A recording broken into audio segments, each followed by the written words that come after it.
So I was on YouTube Studio the other day and I saw people were searching this question. And I thought one odd question to kind of ask in some ways, because there's so many different types of lenses used for so many different things. I mean, what are you kind of doing with the lens? You know, are you shooting portraits, or you know, are you shooting an event? In which case maybe more of a zoom lens would be better. But yeah, I thought I'd answer it with the experiences I have about lenses. So here it is. Got floaters in my eyeball, coasters by the shot glass, smoking let my mind fall. Plenty roaches, no ass, stepping on the critters, jitters going through my spine. Should be used to a state of a poor man's mind. So yeah, it really depends on what you want to use the lens for. I mean, right now I'm using a classic 16 to 35mm, which is great for vlogging, you know, this kind of style, because obviously it's super wide. Like I'm right now on the 16mm, super wide, you get like kind of everything. But then obviously it's not great for shooting things like birds or wildlife, because you want more of a telephoto lens, something that's a bit more stronger, a bit more further distance, to be able to catch things more farther away.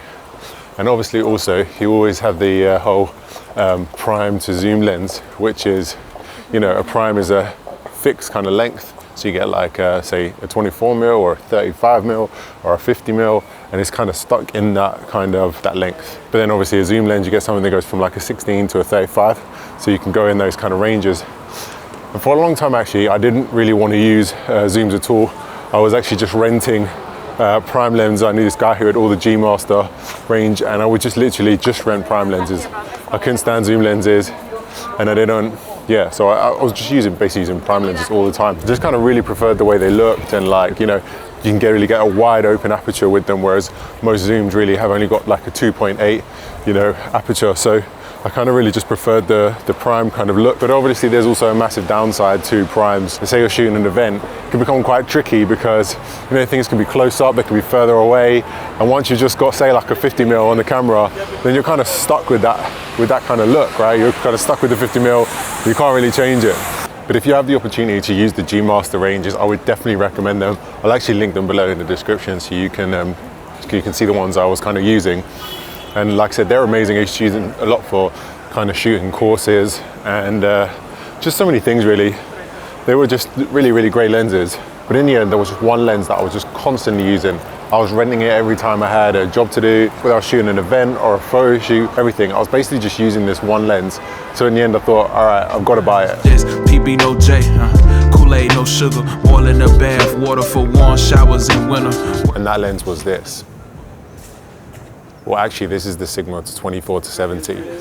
The lens I was actually renting a lot was the G Master 2 24 to 70, but this is pretty much the same thing except about half the price, but for what some people would say pretty much the same quality. And the 24 to 70 is literally one of the best focal lengths when it comes to really a lot of things. I mean, if 24 is wide enough to kind of shoot, you know, great spaces, but it's not getting too wide to get like distortion or so on the edges.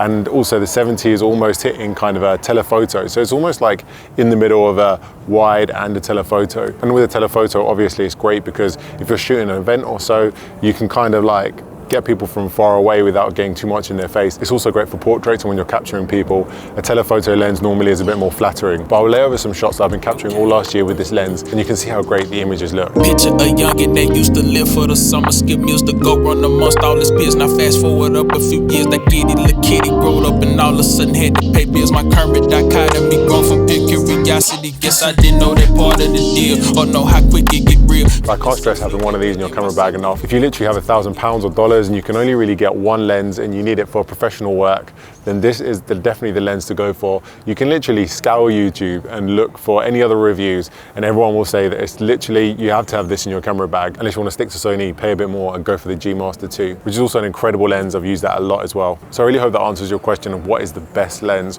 As I said before, like, that's kind of a hard question to answer because it really depends on what you're doing with it. But if you just want an all-round lens that you can just kind of use for a bit of photography, a bit of shooting spaces, a bit of portraits, just anything really, then this is definitely the lens to go for. The Sigma 24 to 70 DG art lens. I'm going to put a link in the description below, my affiliate link, so go out and grab it. And please subscribe, please like, and I'll see you on the next video. There's PB, no J, Kool-Aid, no sugar, boiling the bath, water for warm showers in winter, work, cooking, she clean.